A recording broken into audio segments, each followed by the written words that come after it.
The Ballad of Broken Dreams. My year in the CCCU circus, oh, gather round, my darlings, and let me tell you the tragicomedy of my time at Canterbury Christ Church University. Canterbury, a place where dreams go to die, and bureaucracy thrives like mold in a damp dormitory. Let us begin with the School of Engineering, a place so laughably inept, it might as well have been run by a troupe of circus monkeys. My tutors. Oh, sweet summer children, they barely knew their own names, let alone the subjects they were supposed to teach. Picture this, a man standing before a room of hopeful students, scratching his head at a piece of equipment like it was an alien artifact. And when I dared to complain, oh, the horror, I was met with the classic corporate gaslighting. Management is dealing with challenges. Challenges? Darling, if incompetence were an Olympic sport, CCCU would take gold. And the support staff, oh, bless their hearts, were so untrained they couldn't operate a toaster, let alone lab equipment. But why, you ask? Because the university, in its infinite wisdom, decided to slash a third of its staff in a transformation. Read, cost-cutting massacre. The result? A skeleton crew of overworked, underpaid souls who couldn't even send an email without it getting lost in the void. Ah, the emails, a black hole of despair. You'd send a plea for help into the abyss, and weeks. Later, you'd get a reply so vague, it might as well have been written by a fortune cookie. We ray looking into it. Translation, we've forgotten you exist. And don't even get me started on the hardship funds a mythical beast rumored to exist, but never actually seen. I waited months, my bank account weeping, while the university twiddled its thumbs. Then the grades, oh, the grades. My dear friend Anastasia waited 2.5 months for her results. 2.5 months. At what point does processing become lost in Narnia? And yet the university had the audacity to act surprised when students dared to ask, "Hey, where's the education I paid for?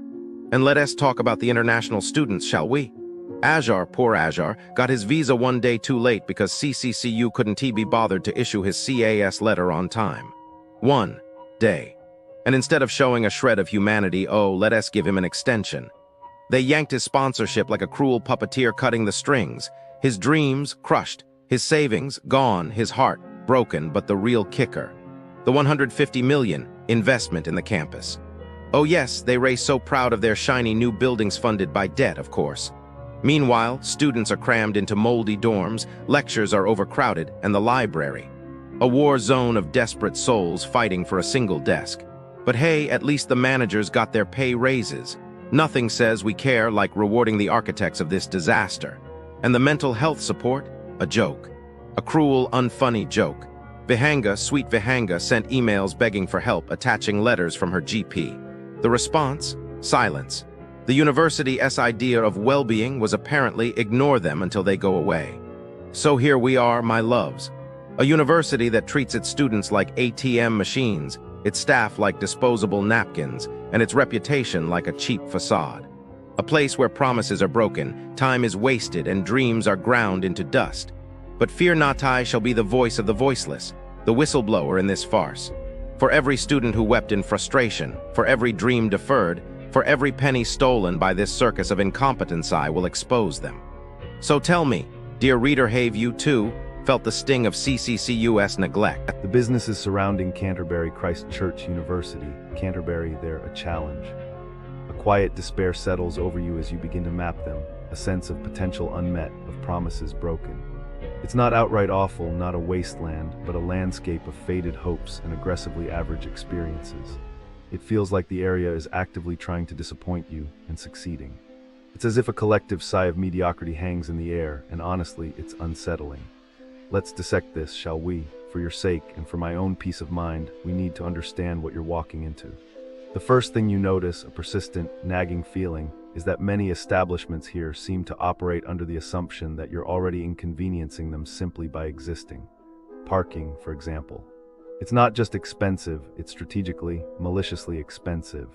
Places like Whitefriars Canterbury seem to view parking fees as a personal attack on your disposable income. Reviews consistently mention exorbitant costs for shockingly short stays. People talk about being caught in parking traps, adding further charges simply for the audacity of taking longer than anticipated. It's as if they want you to abandon your car and contemplate a life of monastic simplicity. And what are you parking for? Largely more of the same. Whitefriars itself, the main shopping center, has become a hollow shell of what it once was. It's a place where chain stores reign supreme, and any semblance of independent character has been relentlessly eroded. People remark on the lack of vibrancy, the drab atmosphere, the feeling that you could be in any town center in the country.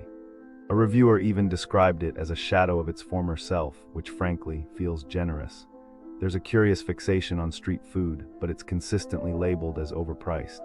Occasionally, a beacon of hope appears in the form of a delightful artisan bakery, but these moments are fleeting, a cruel reminder of what could be. They also seem to attract anyone with a vaping device. A constant haze hangs in the air, like a modern-day plague. Then there's the nightlife, which is complicated. The ballroom, a place that once presumably lived up to its name, now appears to be a magnet for frustration. The recurring theme is aggressive, power-tripping security staff. People report being turned away for arbitrary reasons, a vague sense of not being the right clientele, or even just for daring to dance. It's a place where enjoyment feels conditional, where you're constantly being assessed and judged. There's a sense of underlying tension, a feeling that you're being watched, waiting for a reason to be ejected. The bar staff aren't the problem, it's always one security guard that is the problem. What is the purpose of security other than to make people feel welcome? Why do they behave like this? It's a puzzle, a deeply irritating puzzle. The pound at £1 Lane continues this trend of disappointment. It seems to specialize in generating negative experiences. Booking issues, allergy concerns being dismissed, and general mismanagement are commonplace. People report meals arriving cold, staff who are either indifferent or actively hostile, and a complete disregard for basic customer service. It's a place that seems determined to ruin special occasions, and they appear to succeed with alarming regularity. A particularly chilling review recounts a family's anniversary ruined because the restaurant didn't bother to inform them about a nut allergy until they arrived. It's not just incompetence, it's a lack of basic empathy that truly stings. The Korean Cowgirl, Riverside, presents a different kind of problem: the discrepancy between promise and reality. It's advertised as Korean cuisine, but consistently described as American-style fast food with a Korean veneer. People complain about overpriced, small portions, slow service, and food that makes them sick. The handling of complaints is particularly egregious, with reports of the CEO shouting at customers on the phone. It's a deeply unsettling combination of poor quality and unprofessional behavior. A reviewer describes it as bordering on theft, which feels accurate. Honestly, the audacity is breathtaking.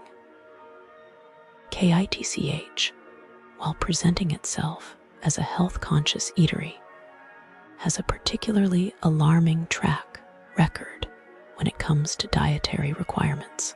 Multiple reviews detail serious incidents of customers with allergies being served the wrong food, resulting in illness. This isn't a minor oversight. It's a potentially life-threatening failure of care.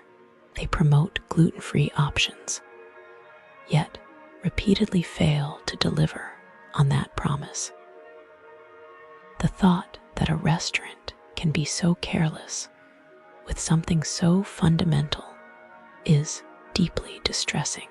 The smoothies seem to taste like clay, which isn't a culinary experience anyone would actively seek out. Okay, so I was looking into scams near Canterbury Christ Church University, because if you're visiting for just 2 weeks, you think, it's safe, right? But no. It's not always like that. First thing, fake boutiques. Oh my God, businesses near Canterbury Christ Church University Canterbury, they have this problem where scammers copy their names, their fonts, everything. Tourists order online thinking they're buying from a real local shop, but when they arrive, the store is real but their order, fake, cheap junk from China. The real shop owners have to say, sorry, not us, and the tourists. So angry, so disappointed, probably cried, and the